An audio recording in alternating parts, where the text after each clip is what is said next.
¿Alguna vez te has preguntado cómo comenzó la búsqueda humana por lo divino? Imagina despertar en un mundo donde los ríos sagrados serpentean a través de vastos paisajes, donde los primeros rayos del sol iluminan las montañas del Himalaya y donde los primeros buscadores de la verdad comenzaron a formular las preguntas eternas sobre nuestra existencia. Este es el escenario donde nació el hinduismo, la tradición espiritual más antigua del mundo que continúa viva. En las orillas del río Indo, hace más de 5000 años, floreció una civilización extraordinaria. Los arqueólogos han desenterrado ciudades meticulosamente planificadas como Mohenjo-Daro y Harappa, con sistemas de alcantarillado avanzados y estructuras que sugieren una sociedad sofisticada. Entre los tesoros descubiertos, pequeños sellos de esteatita revelan figuras sentadas en posición de meditación, rodeadas de animales. Es este, el primer yogi, el proto-Shiva, conocido como Pashupati, señor de los animales. Estos artefactos susurran secretos de prácticas espirituales que precedieron a toda escritura sagrada conocida. Alrededor del 1500 a.C., el paisaje cultural de la India comenzó a transformarse con la llegada de los pueblos indoarios. Trajeron consigo no solo un nuevo idioma, el sánscrito, hermano ancestral del latín y el griego, sino también una rica tradición oral de himnos, oraciones y rituales. Los rishis, videntes inspirados por lo divino, comenzaron a escuchar y transmitir los Vedas, textos sagrados que no fueron escritos, sino memorizados con precisión asombrosa durante generaciones. «No he creado estos himnos», decía un antiguo rishi, «los he visto como se ve una estrella en el cielo nocturno». La sabiduría védica evolucionó gradualmente hacia reflexiones filosóficas más profundas. Imagina a maestros y discípulos sentados bajo árboles banyan, explorando preguntas como ¿qué es el ser? ¿Qué permanece cuando todo lo demás cambia? Estos diálogos dieron origen a los Upanishads, textos que sugieren que detrás de la multiplicidad del mundo existe una realidad unificadora, Brahman, y que nuestra verdadera naturaleza, Atman, es idéntica a esta realidad suprema. Como una gota de agua que descubre que es indistinguible del océano, el alma individual reconoce su unidad con lo divino universal. Mientras tanto, la imaginación espiritual del pueblo encontró expresión en los grandes épicos, el Mahabharata, que incluye el Bhagavad Gita, y el Ramayana. Estas no son simples historias, sino océanos de sabiduría envueltos en narrativas cautivadoras. Cuando el príncipe Arjuna duda en el campo de batalla, Krishna le revela su forma cósmica y le enseña sobre el deber, Dharma, y la devoción, Bhakti. Cuando Rama, encarnación de la virtud, es exiliado al bosque, su historia se convierte en una exploración del honor, la lealtad y la rectitud moral.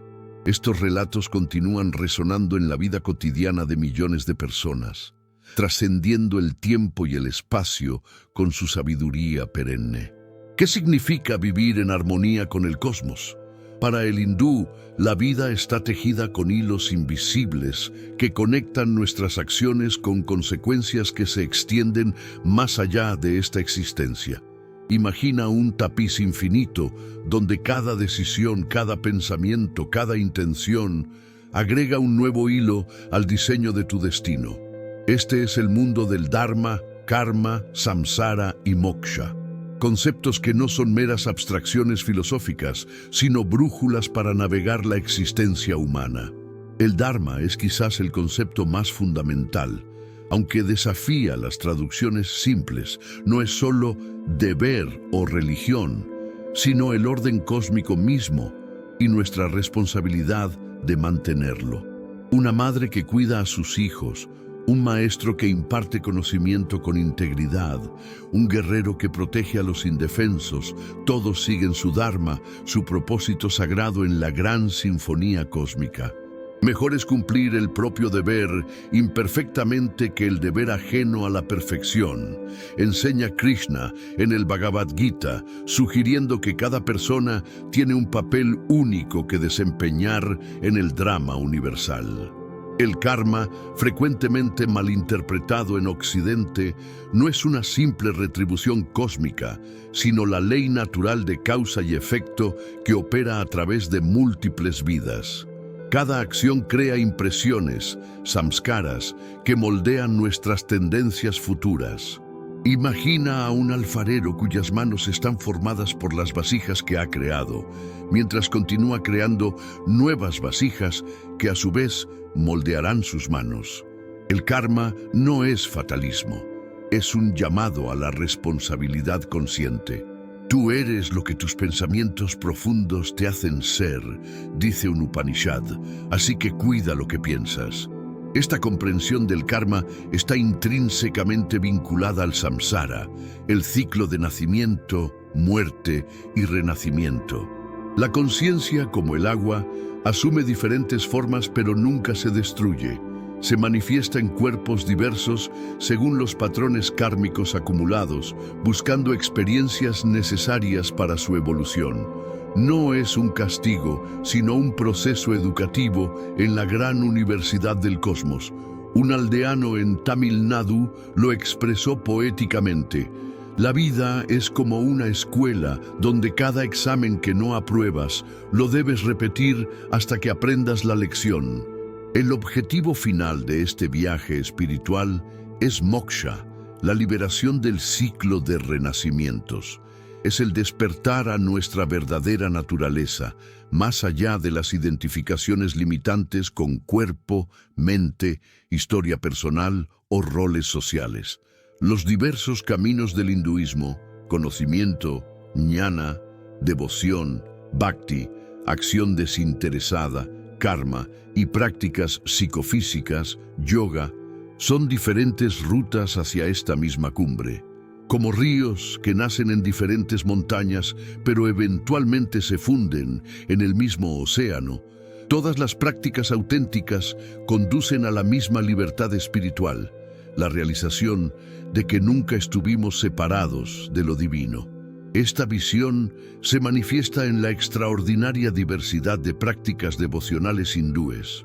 Desde los elaborados rituales en templos majestuosos hasta la simple ofrenda de una flor ante un altar doméstico, la puja, adoración, conecta lo humano con lo divino. El devoto puede venerar a Vishnu, el preservador cósmico, a Shiva, el danzante que destruye la ignorancia, a la poderosa Durga, que derrota fuerzas demoníacas, o a cualquiera de los innumerables aspectos de lo divino. Esta multiplicidad no es politeísmo en el sentido occidental, sino reconocimiento de que lo infinito puede ser aproximado a través de infinitas formas. Como dice un antiguo texto, la verdad es una, los sabios la llaman por muchos nombres. ¿Cuántos caminos existen para comprender la realidad última? Imagina un majestuoso bosque donde diversos senderos conducen a la cima de una montaña. Algunos son empinados y directos, otros serpenteantes y graduales. Algunos favorecen el análisis racional, otros la experiencia directa. En el hinduismo, esta diversidad de aproximaciones filosóficas no es vista como contradicción, sino como riqueza. Las 6 escuelas ortodoxas, darshanas, son como diferentes ventanas que permiten contemplar el mismo paisaje infinito desde ángulos complementarios.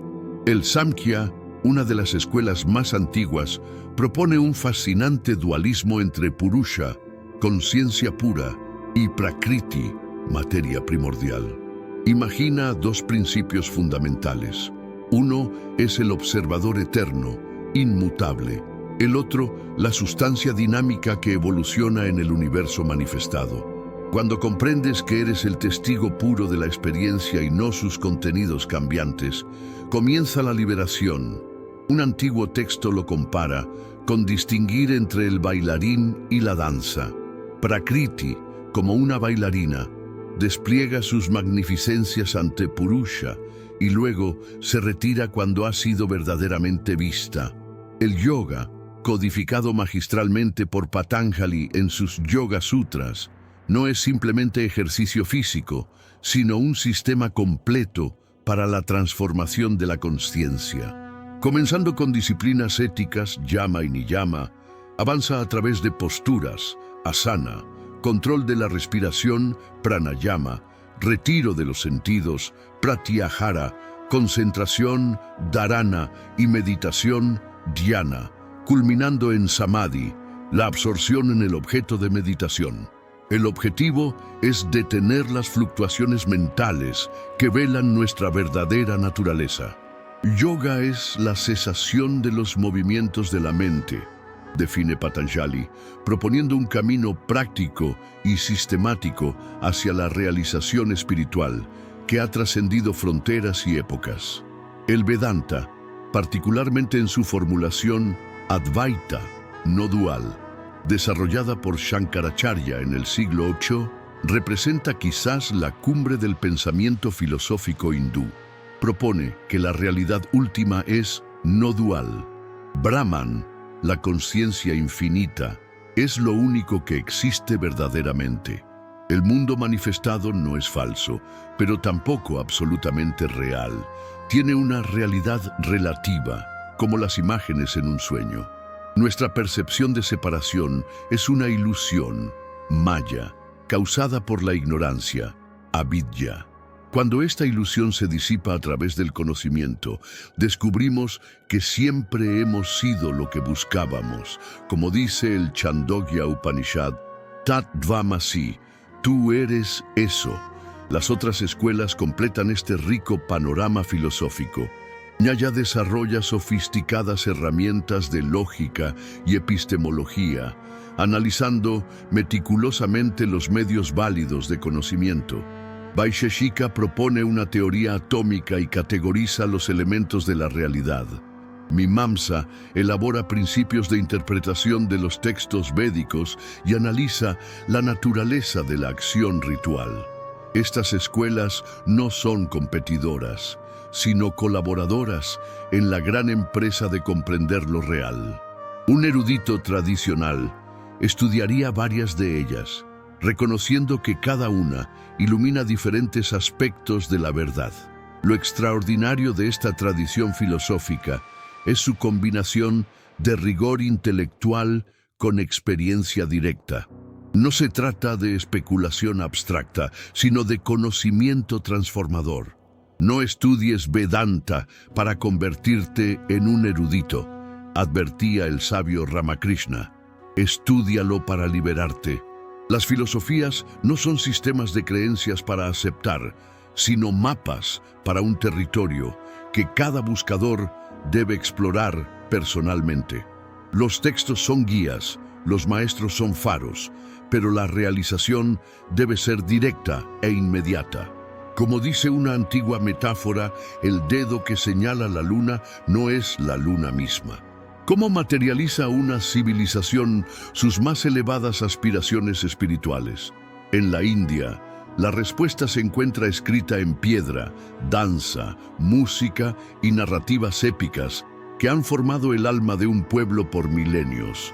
Imagina estar frente al templo de Brihadeshwara en Tanjavur, su torre de 66 metros elevándose hacia el cielo, coronada por un bloque monolítico de 80 toneladas, colocado allí hace 1000 años mediante técnicas que siguen asombrando a los ingenieros modernos.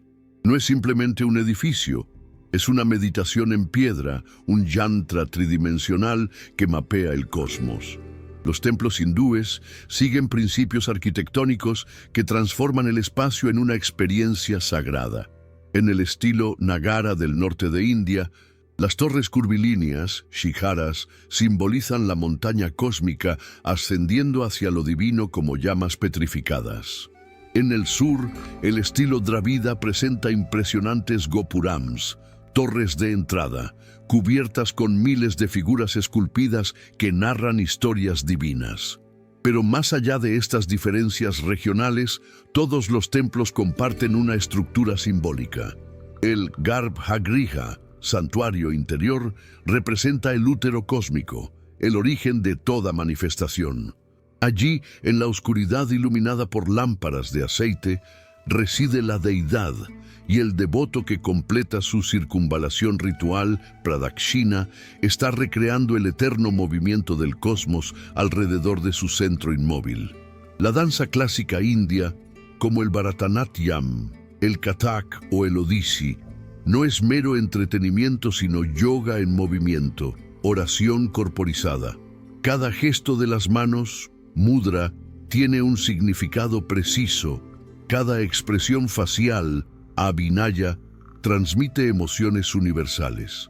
La bailarina, tradicionalmente considerada una devadasi, sierva de Dios, encarna simultáneamente lo humano y lo divino en un diálogo sin palabras. En una representación de la historia de Krishna, por ejemplo, la intérprete puede transformarse fluidamente de una pastora enamorada al Dios mismo, ilustrando el principio filosófico de que la separación entre devoto y deidad es, en última instancia, ilusoria. Como explicó una maestra de Bharatanatyam, cuando danzo, no estoy simplemente contando historias, estoy disolviendo los límites entre el narrador, la narración y la audiencia.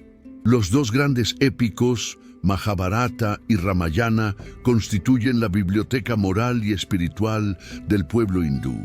El Mahabharata, con sus 100 versos, 7 veces más extenso que la Ilíada y la Odisea juntas, narra el conflicto apocalíptico entre primos, los Pandavas y Kauravas, pero esta guerra externa refleja batallas internas entre virtudes y vicios.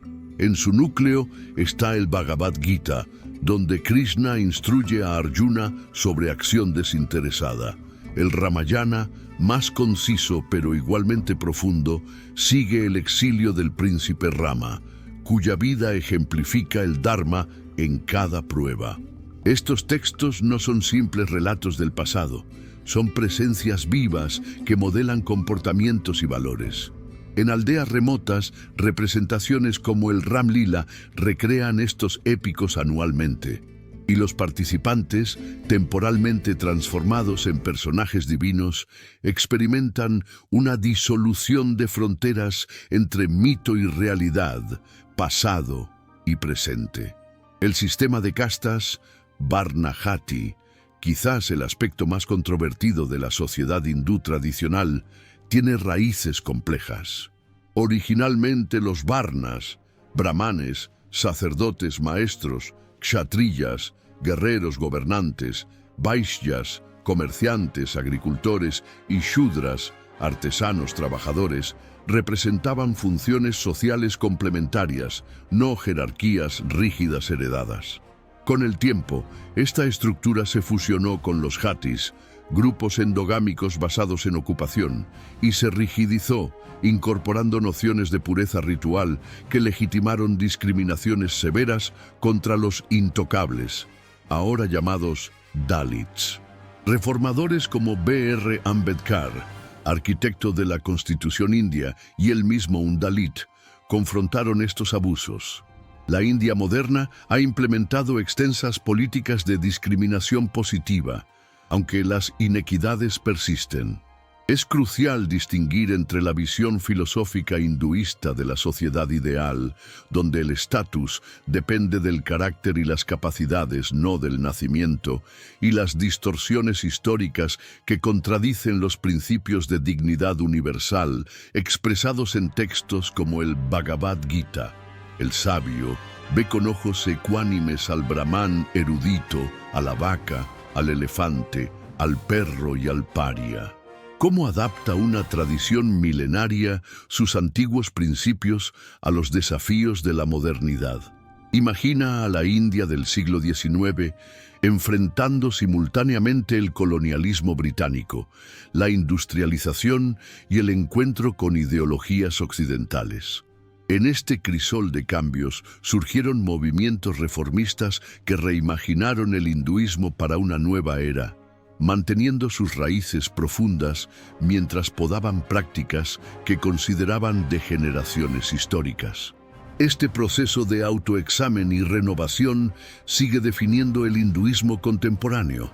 Rajaram Mohan Roy, educado tanto en tradiciones sánscritas como en pensamiento europeo, fundó el Brahmo Samaj en 1828, promoviendo un hinduismo monoteísta que rechazaba la idolatría, el sistema de castas y prácticas como el sati, inmolación de viudas.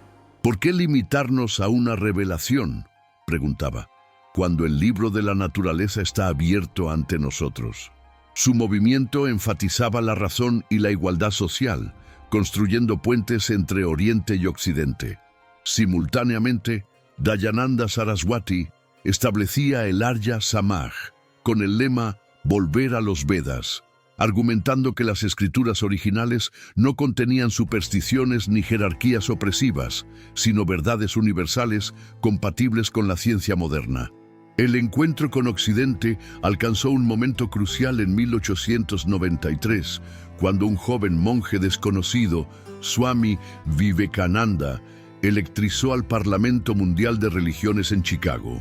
«Estoy orgulloso de pertenecer a una religión que ha enseñado al mundo tolerancia y aceptación universal», declaró, presentando el Vedanta como una filosofía que podría unificar ciencia y espiritualidad. Discípulo del místico Ramakrishna, quien había experimentado personalmente diversas tradiciones religiosas, concluyendo que todas conducían a la misma verdad, Vivekananda fundó la misión Ramakrishna, combinando servicio social con espiritualidad práctica. Su visión inspiró no solo a buscadores occidentales, sino también a revolucionarios indios como Subhas Chandra Bose, quien vio en el Vedanta un fundamento filosófico para la libertad nacional. La independencia india en 1947 estuvo profundamente influenciada por Mohandas K. Gandhi, quien transformó principios hindúes como ahimsa, no violencia, y satyagraha, adhesión a la verdad, en herramientas de resistencia política. Aunque asesinado por un extremista hindú que consideraba su inclusividad como debilidad, Gandhi ejemplificó cómo antiguos ideales podían aplicarse a conflictos modernos. «Mi vida es mi mensaje», decía, demostrando que conceptos como Swaraj, autogobierno, operaban tanto a nivel individual como colectivo. Mientras tanto, otro titán del renacimiento hindú, Sri Aurobindo, abandonó el activismo político por la práctica yógica, desarrollando su yoga integral, que buscaba no escapar del mundo, sino transformarlo mediante la manifestación de la conciencia superior en la vida cotidiana.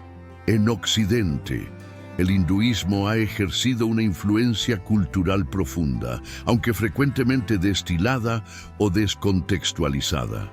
El yoga, originalmente un sistema holístico de transformación espiritual, se ha convertido en una industria global centrada principalmente en posturas físicas, asanas. Conceptos como karma y meditación han penetrado el léxico popular, a veces simplificados, pero aún así introduciendo perspectivas alternativas sobre la mente y la existencia.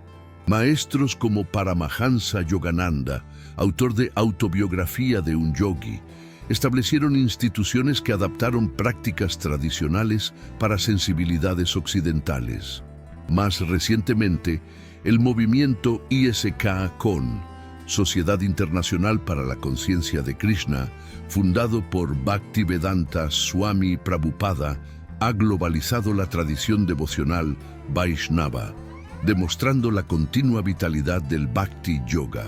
En la India contemporánea, el hinduismo navega tensiones entre tradicionalismo y modernidad, entre su identidad como tradición espiritual y como marcador cultural político. El ascenso del nacionalismo hindú, hindutva, ha politizado aspectos de la religión, generando debates sobre la naturaleza del secularismo indio.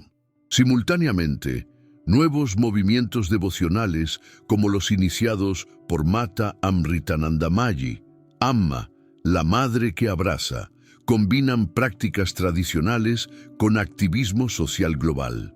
Los templos se adaptan a comunidades diaspóricas y gurús contemporáneos utilizan plataformas digitales para diseminar enseñanzas antiguas. Como ha ocurrido durante milenios, el hinduismo continúa reinventándose mientras mantiene una continuidad esencial con sus raíces védicas, demostrando que, como decía Swami Vivekananda, la religión no es una creencia dogmática, sino una experiencia viva. ¿Qué conexiones invisibles entrelazan las grandes tradiciones espirituales de la humanidad?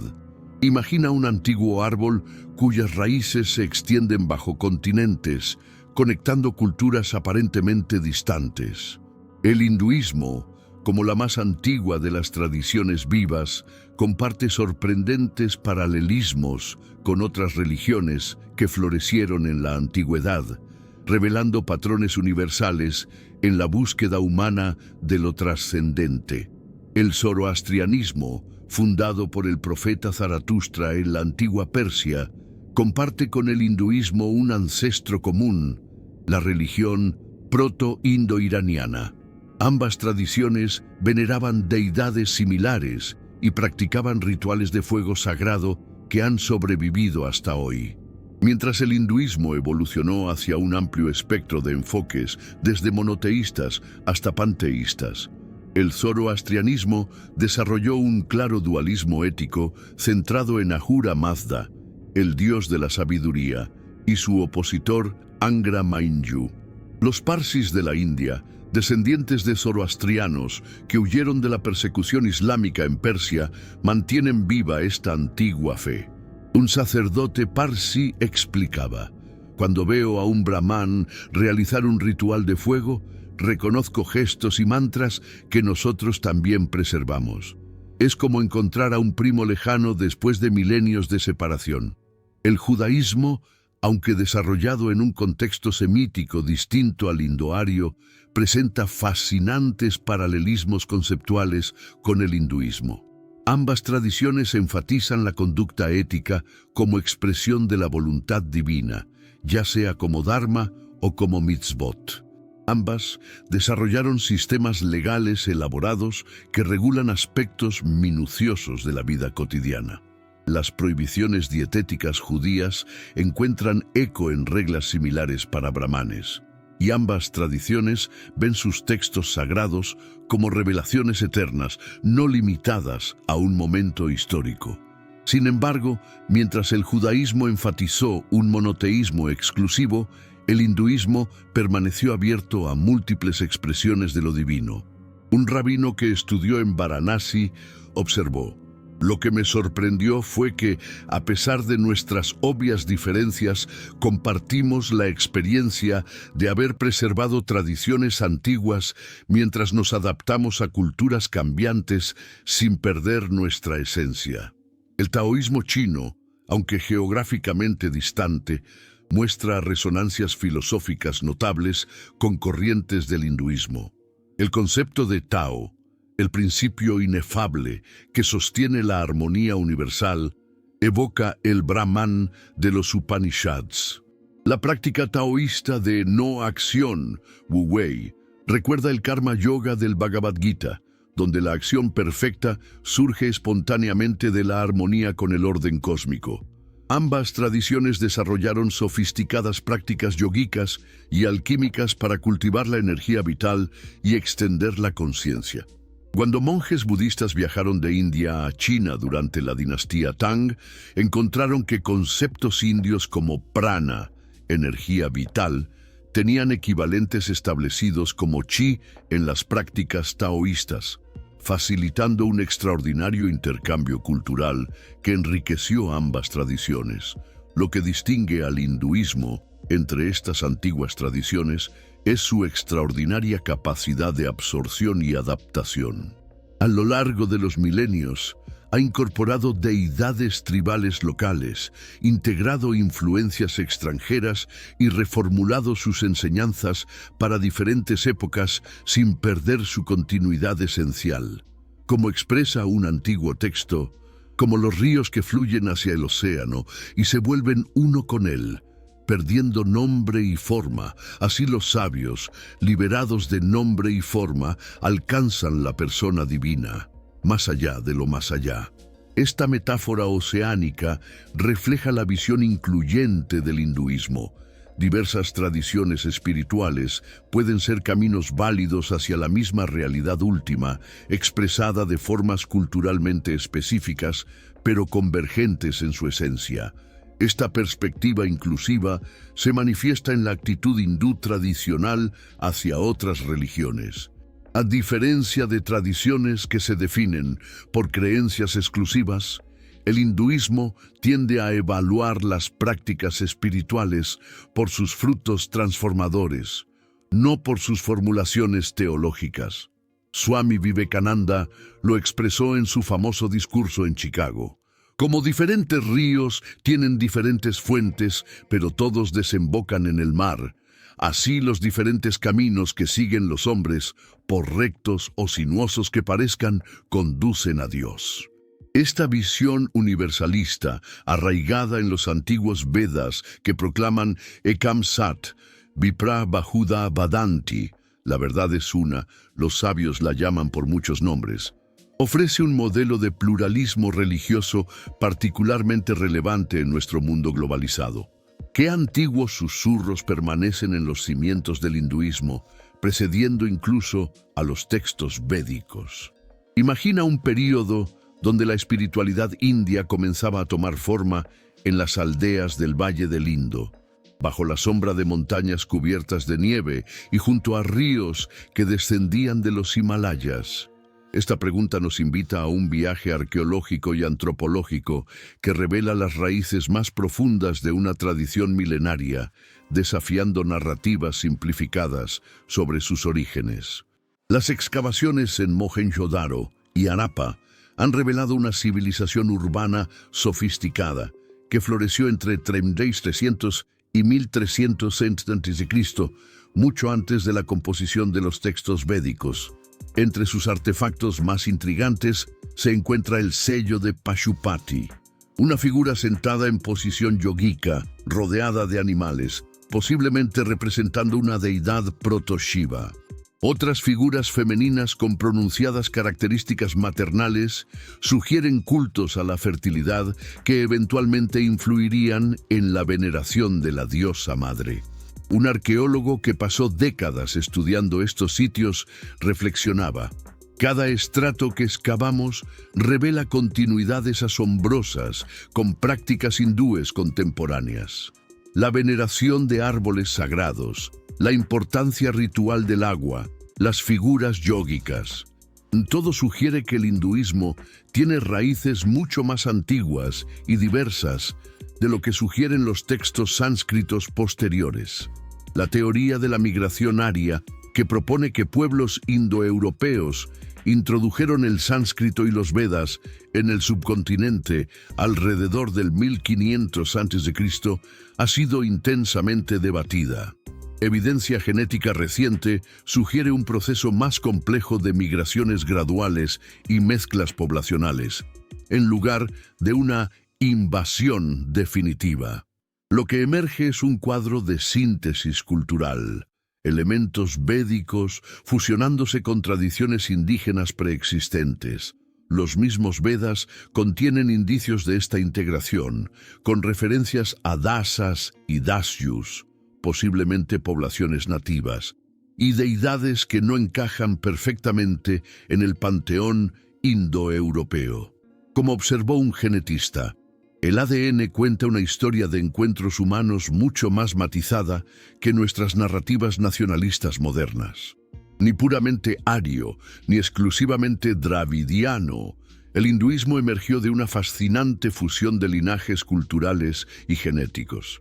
Las tradiciones tribales que sobreviven en regiones como las montañas Vindhya, el noreste de India y las zonas adivasis tribales proporcionan ventanas a prácticas prevédicas. Muchas comunidades adivasis mantienen cultos a espíritus de la naturaleza, árboles sagrados y antepasados que recuerdan elementos absorbidos en el hinduismo popular. Los santales, por ejemplo, realizan rituales a Marang-Buru, gran montaña, que encuentran paralelos en el culto a Shiva como señor de las montañas.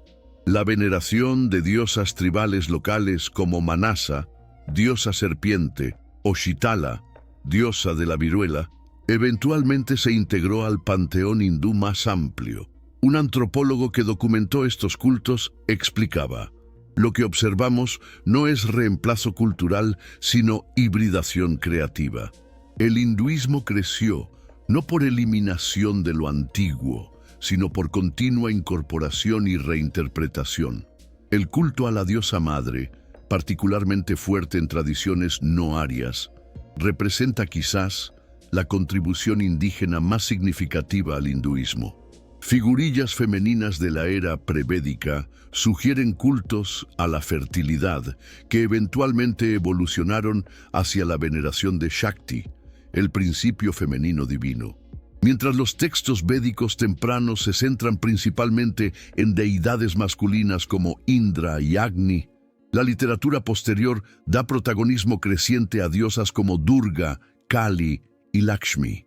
El Devi Mahatmya, compuesto alrededor del siglo V d.C., celebra a la diosa como poder primordial del universo, sugiriendo una reemergencia de cultos prevédicos.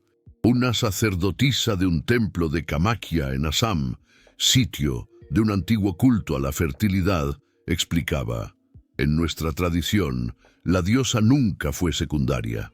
Los textos pueden haber sido escritos por hombres, pero la memoria de la Madre Divina permanece en nuestros rituales más antiguos, transmitidos de madre a hija durante incontables generaciones.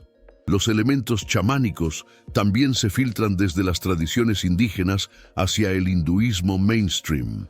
Prácticas como posesión espiritual, comunicación con ancestros y viajes extáticos, comunes en cultos tribales, encuentran expresión en tradiciones tántricas y en sectas como los agoris y nats. Técnicas de alteración de conciencia a través de plantas medicinales, evidenciadas en el culto védico del Soma, probablemente tienen raíces en chamanismo preario. Un sadhu que vive en las orillas del Ganges reflexionaba: los Vedas hablan del Soma que abre las puertas de la percepción, pero las llaves para esas puertas han sido guardadas por curanderos tribales desde tiempos inmemoriales. El conocimiento de lo sagrado no comenzó con textos escritos, sino con la comunión directa con la naturaleza, algo que nuestros ancestros tribales entendían profundamente.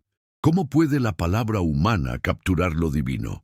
Imagina generaciones de videntes, poetas y filósofos intentando articular sus vislumbres de lo trascendente, creando un corpus literario de asombrosa profundidad y diversidad. La literatura sagrada hindú, acumulada durante más de 3 milenios, no es simplemente un conjunto de textos a ser estudiados, sino un río vivo de sabiduría que continúa nutriendo la espiritualidad contemporánea.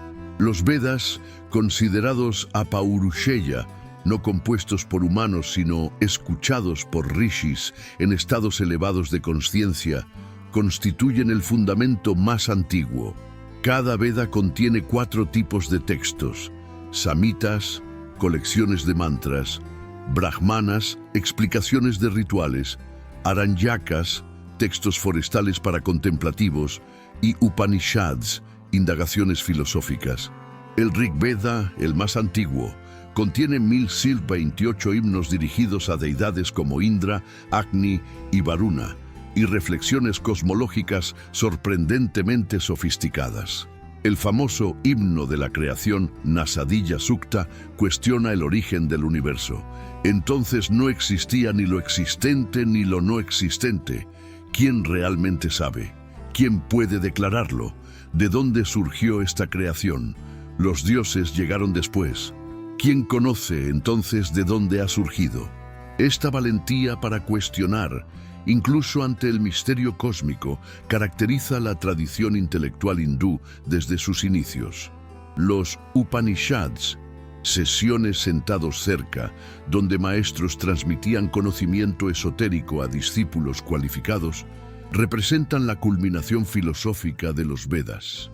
Textos como el Brihadaranyaka y Chandogya Upanishad exploran la identidad entre Atman, el ser esencial, y Brahman, la realidad suprema.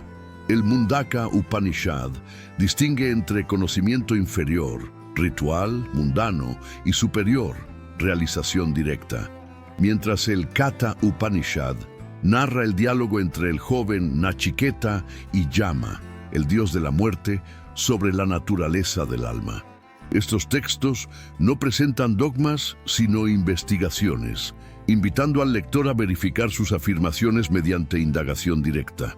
Como explica un maestro tradicional, los Upanishads no dicen «cree esto», sino «examina tu experiencia más profunda y descubre si esto es verdad». Su autoridad proviene no de imposición externa, sino de su capacidad para despertar reconocimiento interior de verdades universales. Los Puranas, compuestos entre 300.000 d.C., representan un extraordinario esfuerzo por democratizar la sabiduría védica a través de narrativas accesibles. Estos 18 textos principales, más numerosos textos menores, entrelazan cosmología, genealogías reales, mitos de creación y teología devocional. Los Puranas, asociados a Vishnu, Shiva o la diosa, elaboran teologías específicas mediante historias cautivadoras. El Bhagavata Purana, por ejemplo, narra la infancia y juventud de Krishna con detalles encantadores que han inspirado poesía, música y danza durante siglos. Como explicaba un Kathakar, narrador tradicional, cuando recito cómo el niño Krishna robaba mantequilla o levantaba la montaña Govardhana, no estoy simplemente contando historias antiguas. Estoy invitando a la audiencia a reconocer lo divino jugando eternamente en el escenario de la conciencia. Los Puranas convierten la filosofía abstracta en experiencia vivida. Los Tantras, textos esotéricos que florecieron principalmente entre los siglos VII y d.C., presentan un enfoque radical y transformador. Mientras la tradición védica enfatiza trascender el mundo, los Tantras proponen transformar la experiencia ordinaria en conciencia divina. El principio Sarvam Kalvidam Brahma, todo esto es verdaderamente Brahman, se toma literalmente, incorporando elementos previamente considerados impuros en prácticas sacramentales. Textos como el Manirvana Tantra o Kularnava Tantra integran prácticas físicas, energéticas y mentales con simbolismo ritual complejo. Una maestra tántrica contemporánea explicaba: los tantras reconocen que somos seres encarnados, con deseos y limitaciones. En lugar de negar estos aspectos, los transforman en vehículos para despertar. El placer puede conducir a la felicidad suprema, el deseo puede transmutarse en devoción, y nuestras mismas limitaciones se convierten en puertas hacia lo infinito. Además de estos corpus principales, innumerables textos sectoriales enriquecen la tradición. Los Dharmasutras y Dharmashastras codifican leyes y normas sociales, culminando en textos como el Manusmriti, frecuentemente criticado por sus jerarquías sociales rígidas, pero históricamente influyente. Agamas y Samhitas detallan prácticas de templo y rituales devocionales para diferentes tradiciones. Textos médicos como el Charaka Samhita y el Sushruta Samhita documentan el sistema Ayurveda. En el nivel más práctico, innumerables padatis, manuales rituales, guían ceremonias cotidianas y extraordinarias. Como observó un erudito, el hinduismo no tiene un único libro sagrado porque reconoce que diferentes personas, en diferentes etapas y contextos, necesitan diferentes tipos de guía. Su biblioteca sagrada es como un vasto bosque con senderos para cada tipo de buscador, desde el más simple devoto hasta el más sofisticado filósofo. ¿Qué revelan las diosas hindúes sobre el papel de lo femenino en el cosmos? Imagina un panteón donde el poder divino se manifiesta igualmente en formas masculinas y femeninas, donde la diosa puede ser tanto madre nurturante como guerrera feroz. Esta rica iconografía femenina contrasta con la compleja y a veces contradictoria posición de las mujeres en la sociedad hindú histórica, creando tensiones y oportunidades que continúan resonando en debates contemporáneos sobre género y espiritualidad. En la cosmología hindú, el principio femenino, Shakti, representa la energía dinámica sin la cual la conciencia masculina, Shiva, permanecería en potencialidad estática. Como expresa el Saundarya Lahari, Shiva unido con Shakti se vuelve capaz de crear, de otro modo no podría siquiera moverse. Esta interdependencia encuentra expresión en iconos como el Ardhanarishvara, la deidad mitad masculina y mitad femenina, simbolizando la unidad primordial de principios aparentemente opuestos. Las diosas hindúes abarcan un espectro extraordinario. Lakshmi personifica prosperidad y gracia. Saraswati encarna conocimiento y artes.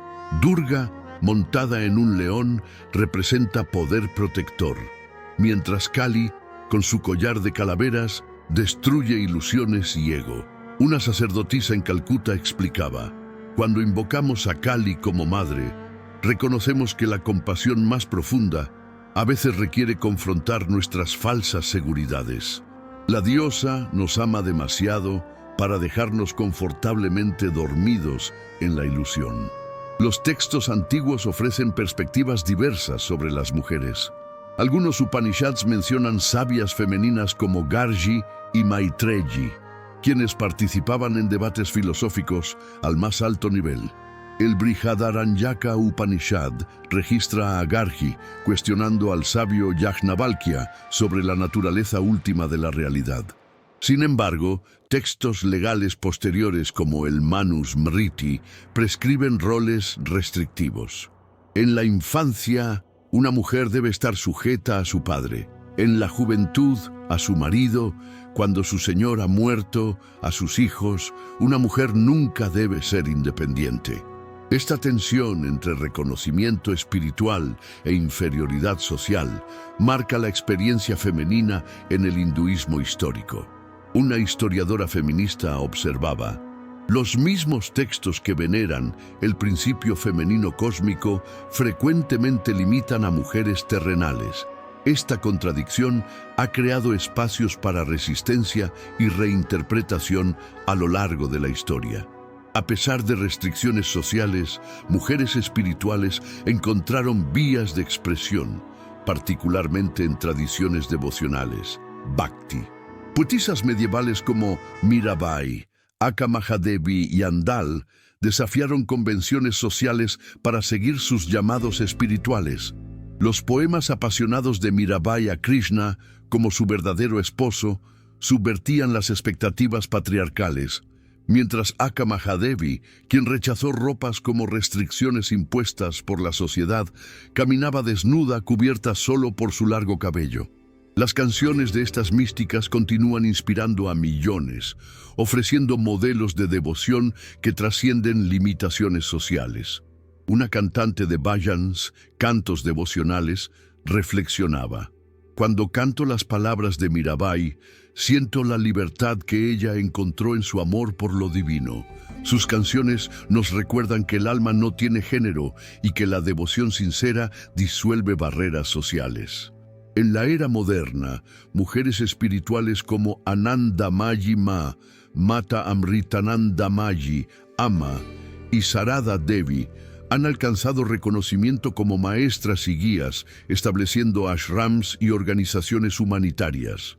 Estas líderes espirituales contemporáneas reinterpretan tradiciones de formas que empoderan a mujeres mientras honran continuidades con el pasado. Simultáneamente, activistas hindúes feministas trabajan para reformar leyes de herencia desiguales, combatir violencia doméstica y desafiar restricciones menstruales que excluyen a mujeres de espacios sagrados. Como explicaba una activista en Kerala, Veneramos a Saraswati como diosa del conocimiento, pero históricamente negamos educación a mujeres. Adoramos a Lakshmi como diosa de la riqueza, pero negamos a mujeres derechos de propiedad. Nuestro activismo busca cerrar la brecha entre nuestros ideales teológicos y nuestras realidades sociales. El debate sobre roles de género continúa evolucionando en comunidades hindúes globales. Mientras algunas tradiciones ordenan mujeres sacerdotisas y reconocen identidades no binarias, otras mantienen distinciones de género tradicionales. El reciente conflicto sobre el templo Sabarimala en Kerala, donde mujeres en edad reproductiva fueron tradicionalmente excluidas, ilustra estas tensiones contemporáneas. Los defensores de la prohibición argumentan respeto por la especificidad del dios Ayappa y tradición, mientras opositores citan principios constitucionales de igualdad e inclusión. Una erudita en estudios de género observaba: el hinduismo nunca ha sido monolítico en cuestiones de género. Sus textos y prácticas contienen recursos tanto para restricción patriarcal como para liberación femenina. Lo que vemos hoy es la continuación de un diálogo milenario sobre el significado de género en vida espiritual y social, adaptándose a nuevas realidades mientras mantiene conexión con tradiciones ancestrales. ¿Cómo transforma el hinduismo los momentos cruciales de la vida en oportunidades para crecimiento espiritual? Imagina a un niño recién nacido recibiendo su primer nombre en una ceremonia donde sacerdotes invocan bendiciones celestiales mientras familiares celebran la nueva vida. O visualiza a una pareja circunvalando un fuego sagrado 7 veces, sellando su unión bajo testigos divinos y humanos. Desde el primer aliento hasta las cenizas finales, la vida hindú está enmarcada por rituales que conectan lo mundano con lo trascendente. Los samskaras, sacramentos, marcan transiciones importantes a lo largo del ciclo vital. Tradicionalmente se enumeran 16, aunque las prácticas varían por región y comunidad. El Jatakarma celebra el nacimiento, con el padre dando la bienvenida al recién nacido con una gota de miel y ghee, mantequilla clarificada, sobre su lengua, simbolizando dulzura y sustento. El Namakarana, ceremonia de nombre, ocurre aproximadamente al 11º día, cuando el infante recibe formalmente su nombre, frecuentemente seleccionado por significado astrológico o tradición familiar. El Upanayana, ceremonia del cordón sagrado, tradicionalmente para varones de castas superiores, marca el inicio de la educación formal y vida espiritual, simbolizado por el Yajnopavita, cordón sagrado, y recitación del mantra Gayatri. Una abuela en Tamil Nadu explicaba: estos rituales no son meras formalidades, son anclas que conectan a cada nueva generación con un linaje de conocimiento y práctica que se remonta a los rishis. Cuando mi nieto recibió su cordón sagrado, sentí que miles de años de tradición fluían a través de nuestra familia. El Vivaha, matrimonio, representa quizás el ritual más elaborado y socialmente significativo. La ceremonia clásica incluye Kanyadan, entrega de la novia, Panigrahana, tomarse de las manos, Saptapadi, 7 pasos juntos que representan 7 promesas mutuas, y Agni Parikrama, circunvalación del fuego sagrado. Los mantras recitados invocan prosperidad, progenie y compañerismo espiritual, aunque tradicionalmente arreglados por familias con consideraciones de casta y horóscopo. Los matrimonios contemporáneos frecuentemente combinan elección personal con elementos tradicionales. Una planificadora de bodas en Mumbai observaba: las parejas modernas quieren honrar la tradición mientras la adaptan a valores contemporáneos. Pueden omitir versos que mencionan sumisión de la esposa, pero mantienen el simbolismo profundo de fuego como testigo divino y los 7 pasos como fundamento de una asociación duradera. Los rituales funerarios, Antieshti, reflejan la creencia hindú en que la muerte es una transición, no un final. El cuerpo, típicamente cremado, retorna a elementos primordiales mientras el alma continúa su jornada. Durante la cremación, el hijo mayor tradicionalmente enciende la pira después de circunvalar el cuerpo con agua sagrada. En los días siguientes, ceremonias Shraddha honran al difunto y facilitan su transición al mundo ancestral. Un sacerdote que oficia funerales explicaba: estos rituales sirven múltiples propósitos. Proporcionan estructura durante el trauma de la pérdida, facilitan el duelo comunal y recuerdan a los vivos la naturaleza transitoria de la existencia física. Cuando derramamos agua para los ancestros, reconocemos nuestro lugar en una cadena ininterrumpida de generaciones. Más allá de estos hitos principales, innumerables rituales entretejidos en la vida cotidiana crean un tapiz de significado sagrado. El Sandhyavandana, oraciones al amanecer y atardecer, marca transiciones diarias, mientras festivales anuales como Diwali, Festival de Luces, Navaratri, 9 noches de la diosa, y Holi, Festival de Colores, conectan ciclos individuales con ritmos cósmicos. Peregrinaciones a sitios sagrados como Varanasi, Rameshwaram o Badrinath representan jornadas físicas que reflejan la búsqueda espiritual interior. Una peregrina que completaba su Kora, circunvalación del monte Kailash en Tíbet, reflexionaba: cada paso alrededor de la montaña sagrada de Shiva es simultáneamente un paso alrededor del centro de mi propio ser. Los rituales externos son espejos de transformaciones internas, mapas para la jornada del alma.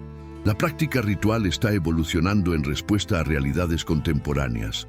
Comunidades diaspóricas adaptan ceremonias elaboradas a espacios urbanos limitados y horarios ocupados.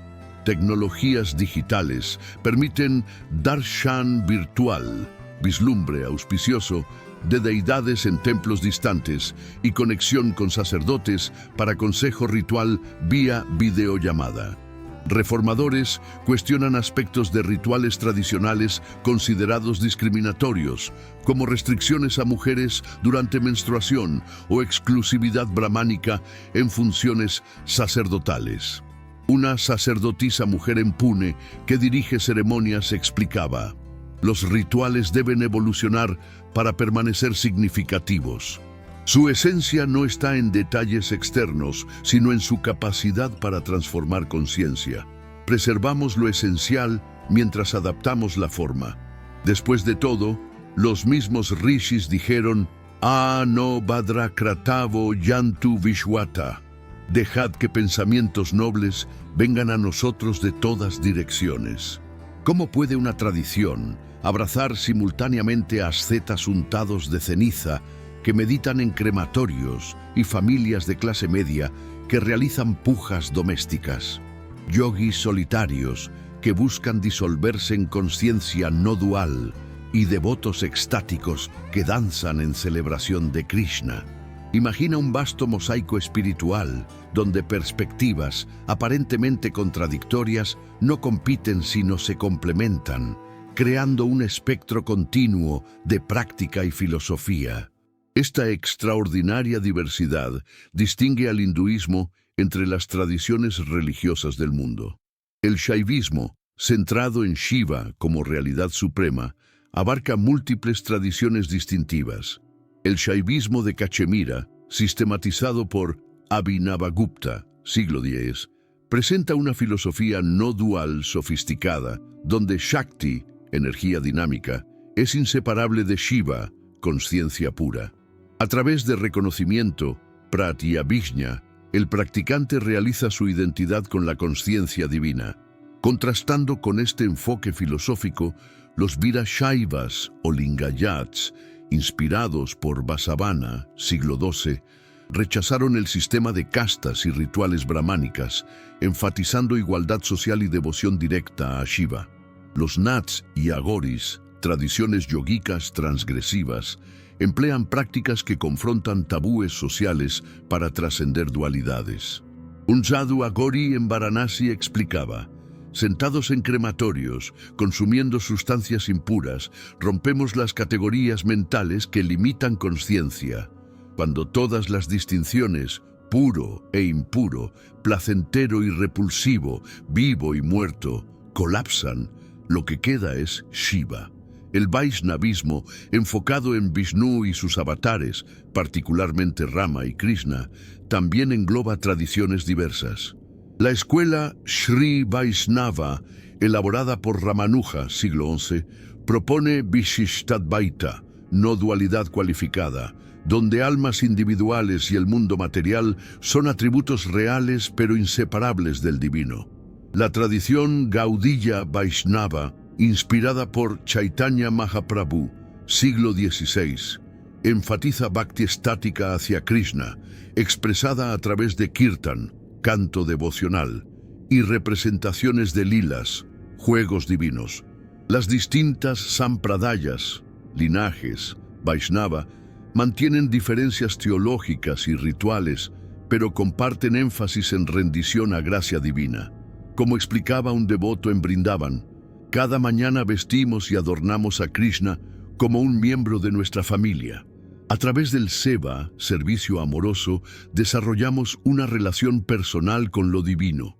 Los conceptos filosóficos son importantes, pero es el corazón del bhakta, devoto, lo que realmente comprende a Dios. Las tradiciones Shakta veneran el principio divino femenino como supremo. En el Shaktismo, la diosa, Devi, no es meramente consorte, sino la realidad última de la cual emergen todas las formas, incluyendo deidades masculinas. Esta perspectiva encuentra expresión poderosa en textos como el Devi Mahatmya, que narra victorias de la diosa sobre fuerzas demoníacas, simbolizando el triunfo de conciencia sobre ignorancia. Sitios como Kamakya en Assam celebran aspectos femeninos considerados tabú en otras tradiciones, incluyendo menstruación como poder sagrado. Los Tantras Shakta desarrollaron prácticas esotéricas sofisticadas, trabajando con energías corporales sutiles a través de Kundalini Yoga. Una practicante tántrica, Kaula, explicaba: en nuestra tradición no buscamos escapar del cuerpo, sino reconocerlo como templo de Shakti. Las energías que la sociedad teme o reprime se convierten en nuestras aliadas en despertar espiritual. La diosa no está allá afuera, sino pulsando en cada célula de nuestra existencia. Más allá de estas tres corrientes principales, innumerables tradiciones locales y regionales enriquecen el paisaje espiritual. Cultos a deidades gramadevas, dioses aldeanos y nagas, serpientes, florecen a nivel local, frecuentemente sincretizando elementos de diversas fuentes. El culto Ayapa en Kerala combina elementos Shaivas y Vaishnavas con tradiciones tribales locales. El movimiento Bhakti, que floreció en diferentes regiones entre los siglos VIII y XVII, produjo santos poetas como Kabir, Tukaram y Ravidas, quienes frecuentemente criticaban ortodoxia religiosa mientras enfatizaban devoción directa y reforma social. Kabir, nacido musulmán pero influenciado por el santo Vaishnava Ramananda, desafió distinciones sectarias. Si Dios está en la mezquita, ¿a quién pertenece el resto del mundo? Si Ram está en imágenes, ¿quién está en lo que no tiene forma? La India moderna ha visto surgir nuevos movimientos que reinterpretan tradiciones antiguas. El Arya Samaj, fundado por Dayananda Saraswati en 1875, abogó por retorno a autoridad védica, rechazando idolatría y estratificación de castas. La misión Ramakrishna, inspirada por el místico Ramakrishna Paramahamsa y su discípulo Swami Vivekananda, promueve una visión universalista que ve todas las religiones como caminos hacia la misma meta. Movimientos contemporáneos como el Art of Living de Sri Sri Ravi Shankar adaptan prácticas yógicas para contextos urbanos globales. Un profesor universitario en Delhi observaba: esta capacidad para reinventarse continuamente mientras mantiene conexión con fuentes tradicionales es quizás la característica más notable del hinduismo. No es tanto una religión singular como un ecosistema espiritual donde diversas aproximaciones coexisten, compiten e influencian mutuamente, cada una respondiendo a diferentes necesidades humanas y temperamentos. ¿Puede una tradición espiritual milenaria dialogar significativamente con la ciencia moderna? Imagina a físicos cuánticos encontrando paralelismos entre sus ecuaciones y conceptos vedánticos de conciencia, o neurocientíficos estudiando los cerebros de meditadores avanzados para comprender estados alterados de conciencia. El encuentro entre hinduismo y ciencia moderna revela fascinantes convergencias y tensiones, desafiando la narrativa simplista de que espiritualidad y investigación científica son inherentemente opuestas. Los textos hindúes antiguos contienen sorprendentes intuiciones matemáticas y astronómicas. Los Sulva Sutras, circa 800-500 a.C., incluyen aproximaciones tempranas del valor de Pi y formulaciones del teorema de Pitágoras antes de su aparición en Grecia. El Surya Siddhanta, un tratado astronómico del siglo IV, calculaba con notable precisión la duración del año solar, diámetros planetarios y la duración de un día sideral. Aryabhata, 476-550 d.C., propuso un sistema heliocéntrico y explicó correctamente que la aparente rotación celestial se debe a la rotación terrestre. El sistema numérico decimal con notación posicional y el concepto de cero, fundamentales para matemáticas modernas, se desarrollaron en India antigua. Un historiador de ciencia señalaba: los antiguos matemáticos indios no separaban sus investigaciones matemáticas de consideraciones filosóficas más amplias. Para ellos, patrones numéricos revelaban la estructura fundamental del cosmos, una perspectiva que resuena con físicos teóricos contemporáneos buscando ecuaciones elegantes que expliquen realidad fundamental. La cosmología hindú presenta intrigantes paralelismos con teorías científicas modernas. Los ciclos cósmicos descritos en Puranas, desde días y noches de Brahma hasta grandes disoluciones, pralayas, conceptualizan tiempo en escalas que anticipan perspectivas cosmológicas contemporáneas. El Nasadiya Sukta del Rigveda describe un estado primordial, ni existente ni no existente, precediendo manifestación cósmica, evocando descripciones científicas del universo temprano. Las descripciones védicas del universo emergiendo de un punto único, Bindu, han sido comparadas con la teoría del Big Bang, mientras la comprensión hindú del tiempo cíclico resuena con algunos modelos cosmológicos contemporáneos. Un astrofísico de origen hindú reflexionaba: cuando estudiamos formación estelar o cosmología multiverso, estamos explorando científicamente preguntas que textos hindúes abordaron poéticamente. Los lenguajes son diferentes, ecuaciones versus metáforas, pero las preguntas fundamentales sobre orígenes cósmicos y estructura permanecen notablemente similares. El diálogo quizás más sustancial entre ciencia moderna y pensamiento hindú ocurre en estudios de conciencia. El Vedanta Advaita propone que conciencia pura, Chit, es el sustrato fundamental de toda experiencia, no un epifenómeno de procesos materiales. Esta perspectiva contrasta con paradigmas materialistas dominantes en neurociencia, pero resuena con interpretaciones cuánticas que sugieren rol central del observador. Científicos como Sir Roger Penrose han propuesto que procesos cuánticos en microtúbulos neuronales podrían subyacer a la conciencia, una hipótesis que algunos conectan con descripciones yogicas de energías sutiles. Investigaciones en laboratorios, como el Instituto de Neuroimagen y Neurociencias Contemplativa, documentan efectos neurológicos de meditación avanzada, mostrando cómo prácticas contemplativas pueden reorganizar funciones cerebrales. Un neurocientífico que estudia meditadores tibetanos y yogis notaba: la ciencia está comenzando a validar lo que tradiciones contemplativas han sostenido, que mente y conciencia no son epifenómenos pasivos, sino fuerzas activas que pueden transformar profundamente experiencia humana y posiblemente la misma sustancia de lo que consideramos realidad. La Ayurveda, sistema médico tradicional hindú, está siendo reexaminada con metodologías científicas contemporáneas.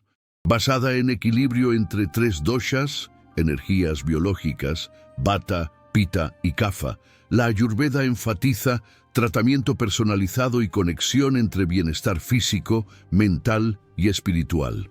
Investigaciones recientes han confirmado propiedades medicinales de plantas ayurvédicas como turmeric, cúrcuma para inflamación y ashwagandha para estrés.